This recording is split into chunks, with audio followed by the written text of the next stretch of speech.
Los Angeles, 1947. The city is bright with neon lights. Yet in the shadows of its glimmering streets, horror awaits. On a cold January morning, a young woman's body was discovered in a vacant lot. Her name, Elizabeth Short. Her body was grotesquely mutilated, cut in half at the waist, her face frozen in a silent scream. The city recoiled, and the crime shook a nation. But some say the terror didn't end with her death. Some say her spirit never left the streets where she died. She wanders, pale and hollow-eyed, searching for answers or vengeance. Elizabeth Short was a young woman chasing dreams in post-war Los Angeles.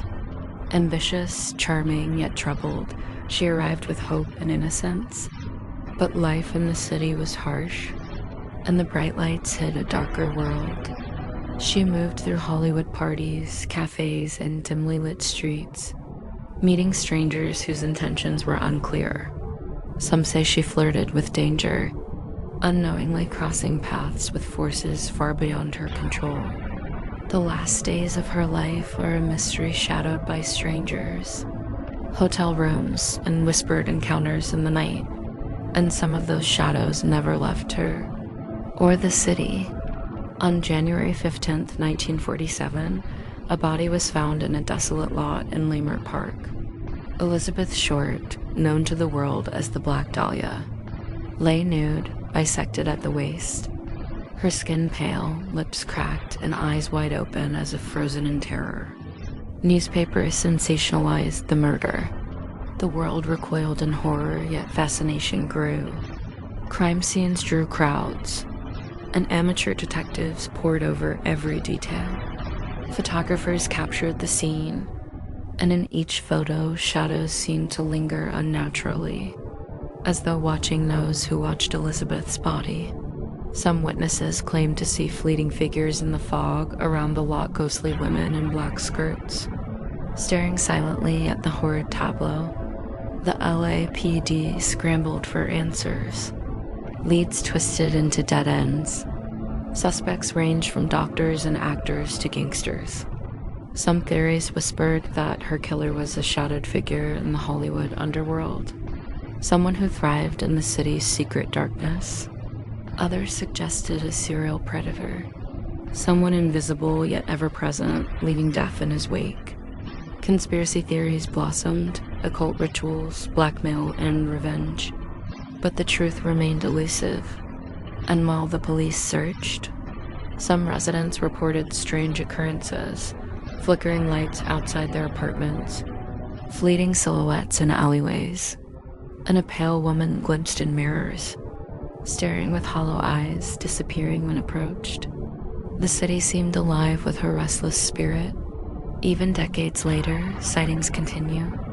Hotel staff in Hollywood claim to see a young woman in black skirts walking hallways, vanishing into walls. Drivers report her standing silently at street corners, beckoning, then disappearing into the night. Mirrors in abandoned houses capture fleeting images of her face pale, wide-eyed, eternal. Paranormal investigators report strange EMF readings near the sites where she lived and died. Cameras catch shadows moving against the wind.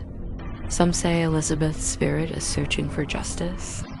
Others whisper she is trapped in eternal torment, replaying the horror of her final moments, warning the living of the darkness that hides behind the city's glittering lights. The Black Dahlia case haunted Los Angeles long after the crime. Newspapers, books, and films kept her memory alive. Her death became a symbol of the city's hidden darkness, of innocence destroyed, and of evil lurking in ordinary places. Some claim the fascination itself has tied her spirit to the living, a tragic echo resonating in alleys, hotel rooms, and vacant lots. To walk the streets she once did is to brush against the invisible threads of terror she left behind. Some believe that every shadow in Hollywood carries her gaze. Every whisper in a hallway echoes her fear. Elizabeth Short's life was brief, her death horrifying, but some say her story did not end in the cold dirt of Leimert Park. Her spirit walks the streets of Los Angeles, searching for answers that may never come. Alleyways, hotel mirrors, darkened corners, she is there, watching. Some who encounter her say the air grows icy, a chill pressing down on their chest, and a whisper calls their name. The Black Dahlia reminds us that some horrors never fade. They wait silently, always watching, always hungry, and always ready to remind the living of the darkness that lies just beyond the neon lights.